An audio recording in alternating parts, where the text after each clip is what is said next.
एउटा पालिकालाई विकास बुटोलले दिने कसले दिनु पर्यो यो सङ्घीय सरकारले कानुन बनाउनु पर्यो बुटोलले दिने अब हामीले दिउँ भने अहिले फेरि यो टेन्डर नगरिकन किन दिन्छ कानुनमा त खरिदिएन भन्दा दिन पाइँदैन त्यसैले G2G दिन पाइने भनेर क्याबिनेटले अहिलेको बैठकबाट निर्णय गरिदियो भने हामी सम्भव भएसम्मका पालिकालाई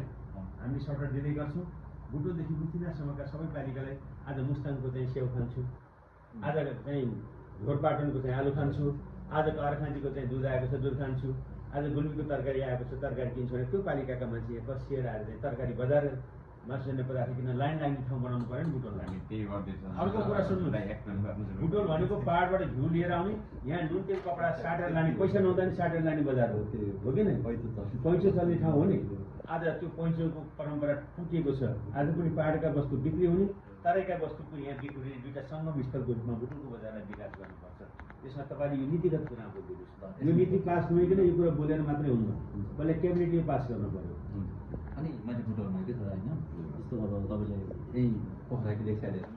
1 2 3 4 त्यसलाई भन्छु 1 2 3 4 लेख्नु चिनाउ नदीको बारेमा चिनाउ नदीमा आरती केन्द्र बनाउँदैछौँ जिदगढीको तल त्यसलाई रकम दिएको छैन हामी 6 करोड छुट्टिया छौँ अझै 4 करोड थप्नु आरती कहाँनिर जिदगढीको तल जिदगढी गुन्जार गर्न पर्यो अनि पर्यटकीय विकासको लागि बुटोल माइलदेखि नुवाकोटसम्म पैदल मार्ग हामीले 5 करोडको टेन्डर गऱ्यौँ त्यो 6 करोडको अब त्यसलाई विभिन्न पुरानो संरचना बनाउन 11 करोड चाहिन्छ र साइकल लेन बनाउनलाई फेरि 4 करोड चाहिन्छ भनेपछि 16 करोड रुपियाँ त्यसमा थप गर्नु 51 करोड थप गर्नु पर्यो अनि लाइन 11 करोड र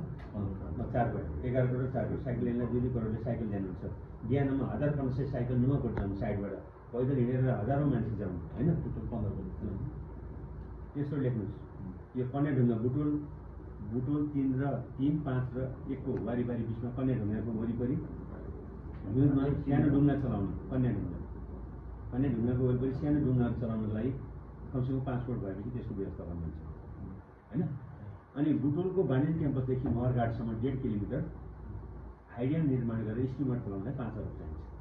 त्यसलाई कति चाहिएको छ त्यसलाई 5 करोड अर्को यो स्टिमर बनाउन बुटोलले कहाँ छ भने वाणिज्य क्याम्पसको पुलसम्म बुद्धनगरको पुलदेखि महरघाटको पुलसम्म हाइडियम निर्माणको लागि 5 करोड ड्याम भनेको ठुलो ड्याम बनाउने वाल उठाउने ड्याम बनाउने स्टिमर चल्ने गराउने अनि मान्छे गोरखपुर लखनऊबाट दिल्लीबाट आउँछ नि यहाँ डुङ्गा चढ्न होइन ताल बनाउनु पर्यो अब दुईवटा धार्मिक कुरा थप्नुहोस् एउटा हिल पार्कमा बिग बुद्धको बुद्ध सम्प्रदायका सारा कुरा देखिने बिग बुद्ध बिग बुद्ध आएपछि लुम्बिनी आएपछि बुद्ध धर्म सम्बन्धी यहाँ गेस्ट हाउस बस्ने त्यहाँ धर्म पाठ गर्ने ध्यान गर्ने योगा गर्ने सारा त्यहाँभित्र होस् बुद्ध धर्म सम्प्रदायको जे कुरा धार्मिक कुरामा व्याख्या गरिएको छ त्यहाँ हेर्न देख्न बुझ्न पाउने एउटा अध्ययन केन्द्र हुनु पर्यो अर्को लेख्नुहोस् यसलाई पनि 4 बिघा जग्गा चाहिन्छ वनबाट चाहियो सबै वनमा जान्छ वनमा अहिले सजिलो के भयो एउटै छ कि मन्त्री अब यहाँ लेख्नुहोस् नुवाकोटमा हाम्रो एरियाको फुलबारी मास्तिर नुवाकोटमा 4 बिघा जग्गा बिग शिवको शिव सम्प्रदायका सारा कुरा चाहिँ तपाईँहरू जस्तै युवाहरू जाने फुलबारीदेखि माथि नुवाकोट जाने बाटोमा 4 बिघा जग्गा बिग शिव मूर्ति स्थापना भनेर शिव सम्प्रदायका सारा कुरा शिव भवनका बारेमा